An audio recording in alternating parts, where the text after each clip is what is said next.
የአቦል ዜና ቤተሰቦች ዛሬም ለእናንተ ይሆናሉ ያልናቸው መረጃዎች ይዘናል። በቅድሚያ ርዕሶቹን እናስደምጣቸዋለን። የጋራ መኖሪያ ቤት ግንባታ በከፍተኛ ትኩረት እየተሰራ መሆኑ ተገለጸ። ከንቲባ አዳነች አቤቤ አዲስ አበባን ውብና ሰላማዊ ለማድረግ አሻራ ላኖሩ አካላት እውቅና ሰጡ። ዶክተር ደሳለኝ ጫኔ በምክክር ኮሚሽኑ እምነት ማጣታቸውን ገለጹ። የኢትዮጵያ ባህር በር ማጣት ፍትሐዊ ያለመሆኑን ጠቅላይ ሚኒስትር አብይ አህመድ ገለጹ። ግብጽ የአባይ ወንዝ ውሃን ለመጠበቅ ከኬንያ ጋር ስምምነት መፈጸሟን አስታወቀች። ሶማሌላንድ በቱርክ ፕሬዝዳንት ንግግር ላይ ያላትን ቁጣ ገለጸች። እንዲሁም ዘለንስኪ በትራምፕ ላይ ስላቀረቡት ወቀሳ እንነግራችኋለን። አብራችሁን ቆዩ።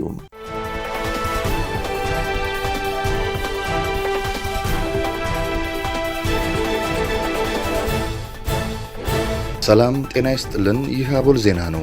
ክቡራን አድማጭ ተመልካቾቻችን ሰላማችሁ ይብዛ፣ ጤና፣ ፍቅር፣ ደስታ በእያንዳንዳችሁ ጎጆ ይግባ። ትኩሱን እፍታ ፍታውን ለእናንተ ለተከበራችሁት ይዘን መጥተናል። ቻናላችንን ላይክ፣ ሼር እና ሰብስክራይብ በማድረግ አጣጥሙልን፣ ለወዳጅ ዘመድም አጋሩልን። እናመሰግናለን። ዶክተር ደሳለኝ ጫኔ በምክክር ኮሚሽኑ እምነት ማጣታቸውን ገለጹ።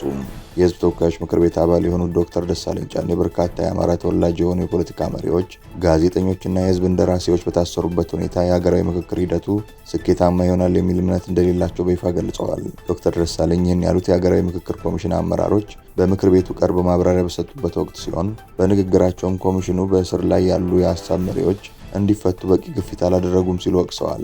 የምክር ቤት አባሉ በገለጻቸው ወቅት በርካታ የአማራ ተወላጆች በማንነታቸውና በፖለቲካ አመለካከታቸው ምክንያት ለረጅም ጊዜ እስር ቤት የተንገላቱ መሆኑን ገልጸዋል። እነዚህ ተራ ዜጎች አይደሉም፣ ማህበረሰቡ ልሂቃን ብሎ የሚለያቸው የሀሳብ መሪዎች ናቸው ያሉት ዶክተር ደሳለኝ እነዚህ አካላት ባልተሳተፉበት ምክክር አልተወከልኩም የሚል ጥያቄ ቢነሳ ተገቢ መሆኑን ተከራክረዋል። ዶክተር ደሳለኝ አክለውም ኮሚሽኑ ታሳሪዎች እንዲፈቱ ለመንግስት ጥያቄ ቢያቀርብም ውጤት አለማግኘቱን ለህዝብ በግልጽ አለማሳወቁን ነቅፈዋል። በዚህም ምክንያት ቀደም ሲል ለሂደቱ የነበራቸው ድጋፍ ወደ ስሜት አልባነት መለወጡንና በምክክሩ የሀገሪቱ ችግር ይቀርፋል የሚል ተስፋ ማጣታቸውን ተናግረዋል። ለቀረበው ወቀሳ ምላሽ የሰጡት የሀገራዊ ምክክር ኮሚሽን ምክትል ሰብሳቢ ኮሚሽኑ ማንኛውም ዜጋ ያለአግባብ እንዳይታሰርና የታሰሩትም እንዲፈቱ ጥረት እያደረገ መሆኑን ገልጸዋል። ሆኖም ኮሚሽኑ አሰራሩንና ግፊቱን የሚያደርገው በራሱ መንገድ እንጂ እንደ አክቲቪስት እንዳልሆነ አስገንዝበዋል። ምክትል ሰብሳቢው ሲቀጥሉም በጣም ፍጹም የሆነ ሁኔታ ቢኖር ኖሮ የሀገሪቱ ምክክር አያስፈልግም ነበር በማለት ኮሚሽኑ ችግሮችን ለመፍታት የመፍትሄ ፍለጋው አካል ሆኖ እየሰራ መሆኑን ገልጸዋል። መንግስትና ህዝብ የሰጡትን አደራ ለመወጣትም ከፍተኛ ጥረት እያደረጉ መሆኑን ለምክር ቤቱ አስረድተዋል። የኢትዮጵያ ባህር በር ማጣት ፍትሐዊ ያለመሆኑን ጠቅላይ ሚኒስትር አብይ አህመድ ገለጹ። ኢትዮጵያ የባህር በር ጥያቄዋን እንድታሳካ ወዳጅ ሀገራት ጫና እንዲያደርጉ ከፕሬዝዳንት ኤርዶጋን ጋር ከመግባባት ደርሰናል ሲሉ ጠቅላይ ሚኒስትር አብይ አህመድ አስታውቀዋል። 130 ሚሊዮን ህዝብ የባህር በር አጥቶ መኖር ፍትሐዊ ያለመሆኑን ጠቅላይ ሚኒስትር ዶክተር አብይ አህመድ አጽንኦት ሰጥተው ገልጸዋል። ጠቅላይ ሚኒስትሩ ይህን ያሉት በኢትዮጵያ ይፋዊ ስራ ጉብኝት እያደረጉ ከሚገኙት የቱርክ ፕሬዝዳንት ረጂብ ጣይብ ኤርዶጋን ጋር በጋራ ጋዜጣዊ መግለጫ በሰጡበት ወቅት ነው። ኢትዮጵያ በጠላቶቿ አደባ የባህር በር ተዘግቶባት መቆየቷን ያስታወሱት ጠቅላይ ሚኒስትሩ ሀገሪቱ የመልክዓ ምድር እስረኛ ሆና መቆየቷ ፈጽሞ ትክክል እንዳልሆነ አጽንኦት ሰጥተው ገልጸዋል። እንደ ቱርክ ያሉ ወዳጅ ሀገራት አስፈላጊውን የዲፕሎማሲ ጫና በመፍጠር ኢትዮጵያ የባህር በር ጥያቄዋን በሰላማዊ መንገድ እንድታሳካ ድጋፍ እንዲያደርጉ ከፕሬዝዳንት ኤርዶጋን ጋር በጥልቀት መወያየታቸውን ጠቅሰዋል። ሎጂስቲክስ እና የባህር በር ለኢትዮጵያ እድገትና ብልጽግና ወሳኝ መሆናቸውን ያነሱት ጠቅላይ ሚኒስትሩም ፕሬዝዳንት ኤርዶጋን በዚህ ረገድ ገንቢ ሚና እንዲጫወቱ ከመግባባት ላይ መድረሳቸውን ገልጸው ለተደረገው ውጤታማ ውይይት ምስጋና አቅርበዋል። ከንቲባ አዳነች አቤቤ አዲስ አበባን ውብና ሰላማዊ ለማድረግ አሻራ ላኖሩ አካላት እውቅና ሰጡ። አዲስ አበባን የዓለም ዲፕሎማሲ ማዕከልነቷን የሚመጥን ጽዱ፣ ውብና ሰላማዊ ከተማ በማድረግ ረገድ ትልቅ አሻራ ላኖሩ ተቋማትና ግለሰቦች የላቀ ምስጋናና እውቅና ተሰጥቷል። በእውቅና መርሃ ግብሩ ላይ የተገኙት የአዲስ አበባ ከተማ አስተዳደር ከንቲባ አዳነች አቤቤ ከተማዋ በ24/7 የሥራ ባህል ተቃኝታ የዓለም ቱሪስት መዳረሻ እንድትሆን ተቋማቱ ላበረከቱት አስተዋጽኦ ምስጋና አቅርበዋል። አዲስ አበባ በአሁኑ ወቅት በሰላማዊነቷና በዘላቂ ልማቷ ብዙዎች የሚደነቁባት ከተማ መሆኗን የገለጹት ከንቲባዋ ይህም ከመላው ሕዝብ ጋር በቅንጅት የተሰራ ውጤት መሆኑን ተናግረዋል። የዘንድሮ 39ኛው የአፍሪካ ህብረት የመሪዎች ጉባኤ እንዲሁም የጣሊያን አፍሪካ የመሪዎች ጉባኤ ከወትሮ በተለየ እጅግ በተዋጣለትና ታሪካዊ በሆነ መንገድ እንዲጠናቀቅ አስተዋጽኦ ላደረጉ ተቋማት፣ የከተማ ነዋሪዎችና የጸጥታ አካላት ከንቲባዋ አድናቆታቸውን ገልጸዋል። በተለይም በኦራኤል ቦሌ አራብሳ ኮሪደር ልማት ስራ ላይ በቁርጠኝነት ለተሳተፉ አመራሮች፣ ሰራተኞች፣ ተቋማትና ለስራው ቀና ትብብር ላደረጉ ባለሀብቶች በራሳቸውና በከተማ አስተዳደሩ ስም ምስጋና አቅርበዋል። ትላንት ማምሻውን በካዛንቺስ ቡና ፕላዛ በተካሄደው በዚህ እውቅና መርሃ ግብር ላይ የከተማና የፌዴራል ጸጥታ ኃይሎች የስራ መሪዎችና ጥሪ የተደረገላቸው እንግዶች ተገኝተዋል። ከንቲባ አዳነች አቤቤ በማህበራዊ ትስስር ገጻቸው አዲስ አበባ ምንጊዜም ታመሰግናችኋለች በማለት መልእክታቸውን አስተላልፈዋል። የጋራ መኖሪያ ቤት ግንባታ በከፍተኛ ትኩረት እየተሰራ መሆኑ ተገለጸ። የመኖሪያ ቤት አቅርቦትን ለመጨመር በመንግስትና በግል ዘርፍ አጋርነት ግንባታው በከፍተኛ ትኩረት እየተሰራ ነው። የአዲስ አበባ ከተማ አስተዳደር የነዋሪዎችን የቤት ፍላጎት አቅርቦትን በመጨመር በዘላቂነት ለመፍታት በአዲስ አበባ ቤቶች ልማትና አስተዳደር ቢሮ፣ የቤቶች ልማት ኮርፖሬሽን የመንግስት ወኪል በመሆን የግል ባለሀብቶችን በማስተባበር ሰፋፊ የመኖሪያ መንደሮችን በመገንባት የዜጎችን ተጠቃሚነት ለማረጋገጥ የጀመራቸው ታላላቅ ፕሮጀክቶች በአሁኑ ወቅት በአበረታች ሁኔታ ላይ ይገኛሉ ተብሏል። ይህ የተቀናጀ የቤት ልማት ተግባር መንግስት ለዜጎች ተመጣጣኝ የመኖሪያ ቤት አቅርቦት የሰጠውን ቀዳሚ ትኩረት የሚያሳይ ከመሆኑም በላይ ለከተማዋ ሁለንተናዊ የብልጽግና ጉዞ አዲስ ምዕራፍ ከፋች ሆኗል። በዚህም መሰረት በአዲስ አበባ ቁልፍ ስፍራዎች ግዙፍ የቤት ልማት ፕሮጀክቶች በከፍተኛ ፍጥነት እየተከናወኑ ይገኛል ተብሏል። የአዲስ አበባ ከተማ ቤቶች ልማትና አስተዳደር ቢሮ ቤቶች ልማት ኮርፖሬሽን በቀጣይም የልማት አጋርነቱን ይበልጥ በማስፋት የግንባታ ጥራትን በማረጋገጥና ከግል ባለሀብቶች ጋር ያለውን ጠንካራ ትብብር በማጠናከር የነዋሪዎቻችንን ሕይወት የሚቀይሩ መሰል ፕሮጀክቶችን በቁርጠኝነት የሚያስቀጥል ይሆናል ሲል በማህበራዊ ትስስር ገጹ ይፋ አድርጓል። ሶማሌላንድ በቱርክ ፕሬዝዳንት ንግግር ላይ ያላትን ቁጣ ገለጸች። የሶማሌላንድ ሪፐብሊክ መንግስት የቱርክ ፕሬዝዳንት በቅርቡ ስለ ሶማሌላንድ የሰጡትን አስተያየት አጥብቃ እንደምትቃወም ትላንት ባወጣችው መግለጫ አስታውቃለች። ትላንት የካቲት 11 ቀን 2018 ዓ.ም ከሶማሌላንድ የውጭ ጉዳይና ዓለም አቀፍ ትብብር ሚኒስቴር የወጣው መግለጫ የቱርኩ ፕሬዝዳንት ንግግር ተቀባይነት የሌለው የውስጥ ጣልቃ ገብነት ነው ሲል ገልጾታል። በመግለጫው ላይ የተጠቀሱ ዋና ዋና ነጥቦች የቱርክ ፕሬዝዳንት ንግግር ሶማሌላንድ ከቀጠናዊ አጋሮቿ ጋር ያላትን ግንኙነት ለማዳከም ያለመ ነው በማለት ሶማሌላንድ ኮንናለች።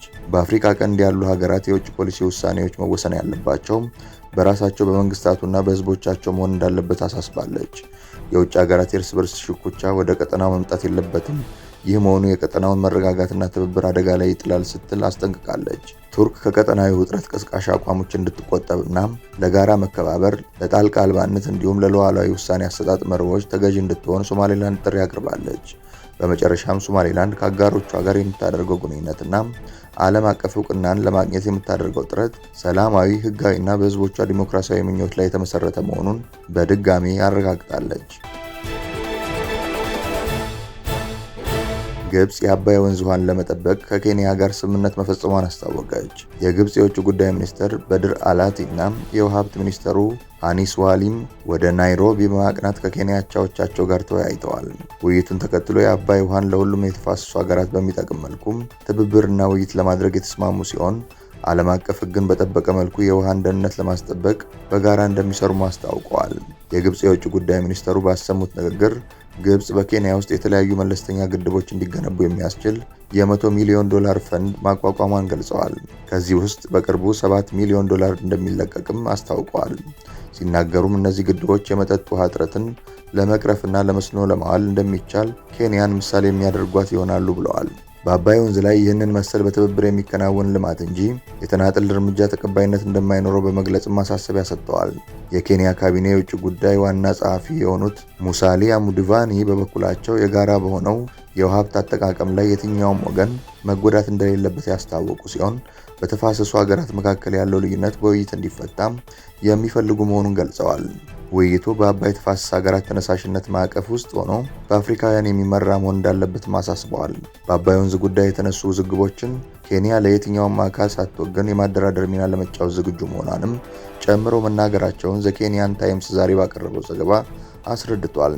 ይህ በእንዲህ እንዳለ የኢትዮጵያ በአባይ ግድብ ላይ የሰራችው የህዳሴ ግድብ ሲመረቅ በክብር እንግድነት የተገኙት የኬንያው ፕሬዝዳንት ዊሊያም ሩቶ መሆናቸው ይታወቃል። ዘለንስኪ በፕሬዝዳንት ትራምፕ ላይ ወቀሳ አቀረቡ። በጄኔቫ እየተካሄደ ባለው ድርድር ከሩሲያ ጋር ስምምነት ላይ እንዲደረስ ትራምፕ እያደረጉ ያለው ጫና ፍትሐዊ አይደለም ሲሉ የዩክሬኑ ፕሬዝዳንት ዘለንስኪ ገልጸዋል።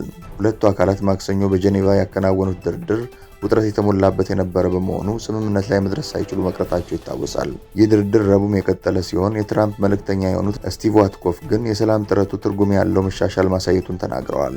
ነገር ግን ፕሬዝዳንት ዘለንስኪ በድርድሩ ላይ ምንም አይነት መሻሻል እንደሌለ ገልጸው አሜሪካ በሀገራቸው ላይ ጫና ለማድረግ እየሞከረች መሆኑን አስረድተዋል። ድርድሩ 6 ሰዓታትን የፈጀ መሆኑ የተገለጸ ሲሆን በዚህም የሩሲያ ተደራዳሪዎች ምስራቃዊ ዩክሬንን ለመጠቅለል እንደሚፈልጉ ሀሳብ አቅርበዋል። ፕሬዝዳንት ዘለንስኪ አክሲዮስ ከተሰኘ ድረገጽ ጋር ባደረጉት ቃለ ምልልስ የአሜሪካው ፕሬዝዳንት የሩሲያን ሀሳብ እንዲቀበሉ ጫና እያደረጉባቸው መሆኑን ገልጸዋል። ምናልባትም ይህ ለድርድር ሲሉ የፈጠሩት ስልት እንጂ ውሳኔ ይሆናል ብለው ተስፋ እንደማያደርጉም አስታውቀዋል።